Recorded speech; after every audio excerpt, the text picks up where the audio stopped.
Hello, everyone. I'm John Higgins, contributing writer to Film and TV Now, and I'm delighted to welcome one and all to this interview special with award-winning Swiss actress and producer Lara Pictet, who is set to star in 4 exciting new film releases this calendar year: Dakota, Renegades, Muti, which stars Morgan Freeman, and State of Consciousness alongside Emile Hirsch.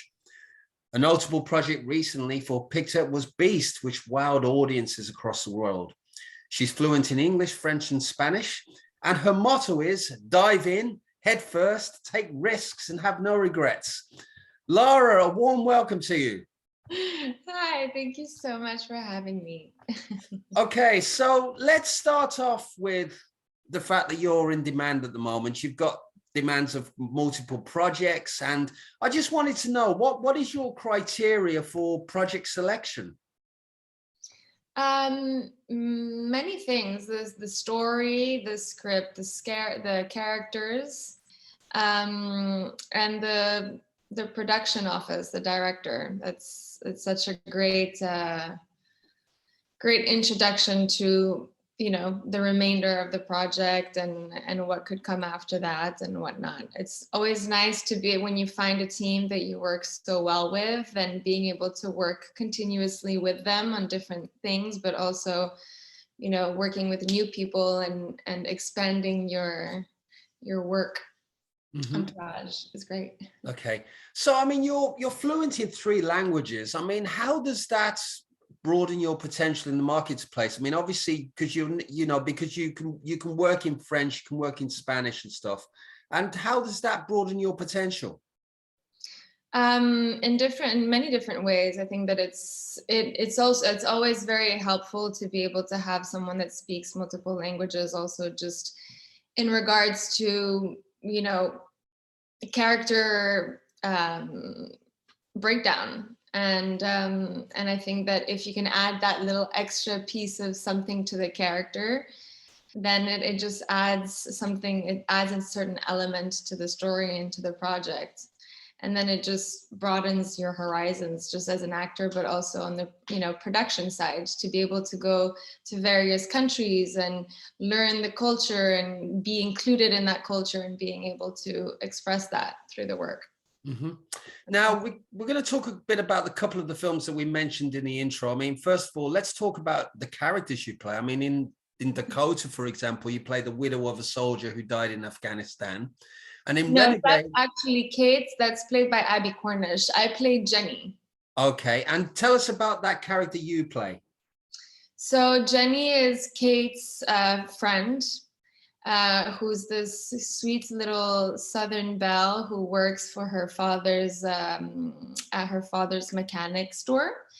And so she's this very sensitive, sweet girl who looks out. She's kind of like the typical person that looks out for her friend, and she always wants to make sure that her friend is always looked out for and is safe and is being protected. And I think that for that particular role, because I'm always used to doing, more psychologically deeper characters, I wanted to do something light-hearted and a bit more lively and things like that, but also keeping it at doing something different than just the typical stereotype, tomboy, boyish girl that works at a mechanic's shop, and have that Southern little belle come out and not following through that stereotype, which it was really nice to be able to do something different. Okay, so yeah, I apologize for that.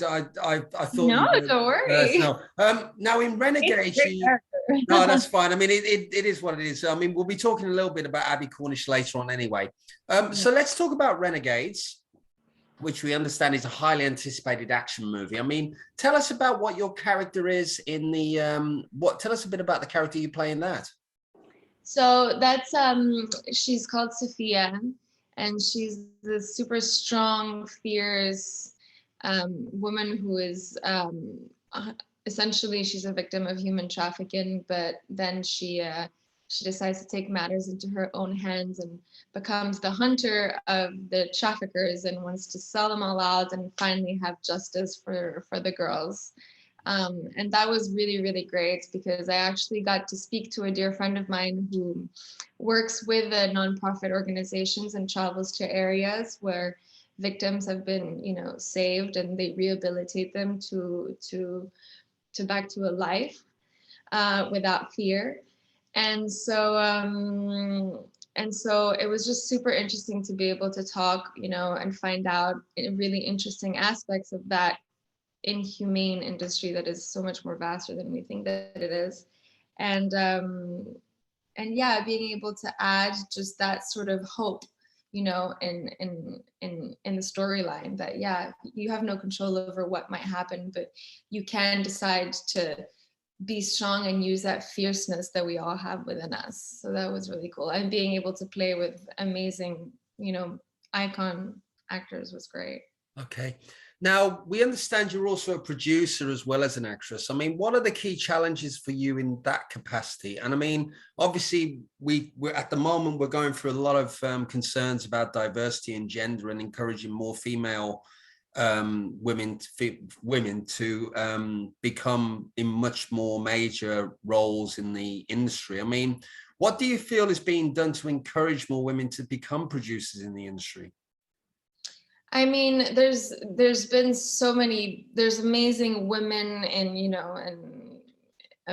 all industries that have been working really hard, and finally, for once, I feel like we're all having a chance to, speak out our voice and let our voices stand behind our work through, award-winning shows and films and promotions that have been earned over time. And I think it's just about understanding that it's just because you're elevating, women's voices, because essentially people want to have a women's point of view. Obviously, when you're creating a team for a project or whatever, you obviously want people that have different skill set that can bring the project to, the next level. And so essentially it's not about cutting men's voices out. It's just about working together to make something magical together, and to have being given that equal time and respect and trust all together. So I think it's awesome where women are at today, and what we're able to do, and the trust that we're being given for projects. And people want that now, because it's not just about, foo-foo little projects. No, like, we're actually creating real sustainable things. Yeah, I mean, with people like Kathleen Kennedy and other people, Nicole Kidman and Reese Witherspoon, who are using their power to do really great things. And I think it's something that's very encouraging to see. I mean, I don't mind. I don't have any major issues. I think the important thing, it is the work, and it is the film that we see, Exactly. and we need to sort of keep that going. And I think you will continue to do that. So obviously, you are somebody who throws yourself into your work, and I just wanted to ask you a bit about the relationship you have with the filmmakers and the other people you work with when you're on set. I mean, how do you work together? I mean, are you somebody who likes to hang out with the crew? Are you somebody who, and support people? I mean, obviously, when you're doing very emotional roles, that's the way. So just tell us a bit about what happens, the camaraderie that you work with on the set. I mean, it's so important, because on a set, it's a whole family community. And so you're spending so much time with those people. You have to have those bonds, and you have to have, that life outside of set where you can hang out with them and talk about them. And it helps within the work also, because you obviously feel much safer. So at least for me, I always felt, my first thing when we started set and we filming, we would go out for drinks and get introduced to everybody, and just talking to everyone and just getting to know everyone, and being super friendly, and creating that bond is super important, because then thanks to that, I feel like I am being taken care of on a set, especially for more emotional things, scenes and moments. I know that, if something does happen, they have my back, and I'm free to emotionally go all over the place. And that's a really awesome thing to be able to feel that safety. It's on a set where there's so many people around you. it's really special. So yeah, no, it's so important. Okay, so let's talk a little bit about where all this came from. I mean, what are what are your key cinematic influences? Who sort of drives you to sort of inspires you to do the work that you do? I mean, I feel like my biggest like would be Meryl Streep, obviously. Who else? She's incredible. There's not one thing that this woman can't do. She can do everything. But just the way that she just holds herself, that humble, quality that's so important, that I think that you can look up to that. I certainly do. I mean, she's always working, whether it's producing or acting or many different aspects. And she knows to the core who she is, and that's never changed throughout the years. And she does things that are completely different. She's never been typecasted, and that takes a certain amount of courage and a certain amount of like ballsy personality to be able to fight through that, because the industry will try to typecast you and will try to put you in a box. I feel like just like anything in any industry, really. But the fact that she was able to really stand her ground and just do everything that she wanted to do, it's inspiring, especially before the whole women rising up to their power and whatnot. So she did it on her own, and that was great. So definitely her. And then there's a bunch of other people that are incredibly talented, and directors and producers that I have my little list of people that I'm like, okay, I want to work with them, and then as it happens, I'm like writing a little star and you're like, great, next one. Well, I have to say that you're in a very good position. I mean, I think I can, I get you're very personable when I'm here, and I think it's great to chat with you anyway. So obviously, when you're not working, I mean, what sort of hobbies and interests sort of allow you to switch off away from the set? I'm a big outdoorsy person. I love nature. It kind of like it. Yeah, it's very therapeutic for me. So anything that's going somewhere, for long walks and just escaping to the countryside with my dog. I grew up with horses also, so sometimes I'll go to a farm and I'll ride a horse for hours, and then I'll be like, this is amazing. Being in the water, just anything outdoorsy. I think it's super important for your mind to have a hobby that just takes you out of that element, that just recharges you and resources you. So like this, your focus is much more productive, because then if I'm always, I did that for a little amount of time where I just did not do anything else, and I was just focusing on that for like 2 months straight, and I never took a time for me. And I noticed in my work, because then my auditions were not where I wanted them to be. My meetings, my energy was so off. And yeah, it's just so important for your mental health to be able to have that thing that you can escape to and just recharge yourself quickly.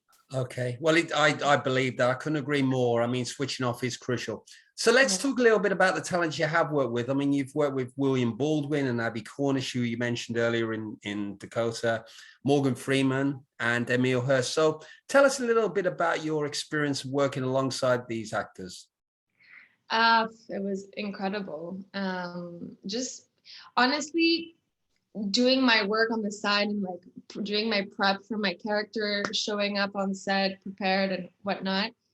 But then once I'm there, just soaking it all in, just being able to learn from those amazing actors and being able to watch what they do, was really special to my heart. It was a special moment because they're incredible actors and they've worked with incredible people and have done incredible projects. So it was the first time, which was in State of Consciousness opposite Emile Hirsch. I was just like, I had said to myself, like, okay, I got the job. Now, like, just have to show up, super prepared, do my thing, da da da da da. And it went by so fast. And when I was finished, I was like, that's it, it was done. Oh no, I want to do it all over again. But it was good because it kind of set up the ball rolling for the next projects, and it prepared me to be able to work with them, in front of them, and just play off with them. And that was awesome. Super cool. Okay. They're all Oh, such great people too, so yeah. it's easygoing. So you're Swiss, you are Swiss, and I just wanted to just a quick question, because obviously, you know, we know about lots of, you know, various industries across the world. Tell us about the Swiss film industry and what are the benefits of shooting in a place like Zurich? That is super interesting and something I haven't done yet. I have shot in Geneva. The Swiss cinema industry is it's very small. It's more commercials and things like that, and also because Switzerland and France are so close, they use a lot more of the French industry that they show on their TV and whatnot. There are a few productions, but the productions don't happen in Switzerland per se. They go to Italy or France and whatnot. But it is starting to grow a little bit more. Right now, I'm working on a Roman Polanski film that's shooting in Switzerland in the mountains. So that's awesome to be able to do that with a Swiss production for the first time, and that's great. But I mean, I always thought, you know, there's so much to do in Switzerland. The scenery is just gorgeous. It looks like a painting. There's so much to do, and there's so many different places to go, and the crew are there. So that's definitely something that I'm tapping into since the pandemic, because I was there during the first pandemic. So that's when I wrote and produced and shot a short film while I was there, and I saw the amount of people that were there that wanted to work, that wanted to tap into the Swiss market, and so that's definitely something that I would love to do as a producer, to bring that into my country and sort of like help my country out by representing it. Yeah, okay. So we're going to be wrapping it up in a moment. I mean, I've got two final questions for you. I mean, are there any particular dream projects you'd like to realize?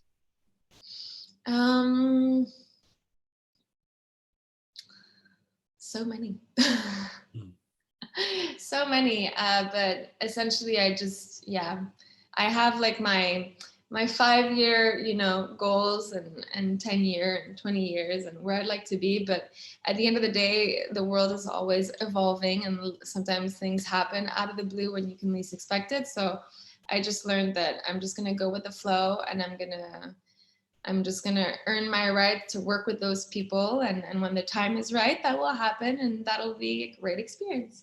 Okay. And my final question is, what are you most proud of about your career to date? Oh, wow. Honestly, working with the people that I've worked, that have helped me get to where I am today. They've all the people in my life have played such a huge part in shaping the person that I am today.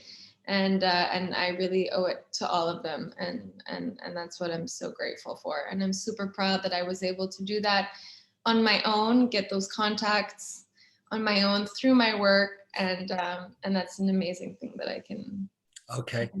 Well, yeah. Well, Lara, thank you so much for your insights and time today. It's been an absolute pleasure. I'm sure that the films that you are emerging in will certainly sort of broaden your profile and your audience reach. I think I think we're going to hear a lot more from you anyway, so that's great. Okay, so just generally wrapping up, please keep your eyes open for release dates and other news about Lara and the films we've discussed today. For more articles, interviews, and reviews like this, you can go to www.filmandtvnow.com. And this particular interview you can watch as part of my official YouTube channel, John Higgins Film Review. So thank you very much, Lara, and thanks for watching. Thanks for having me.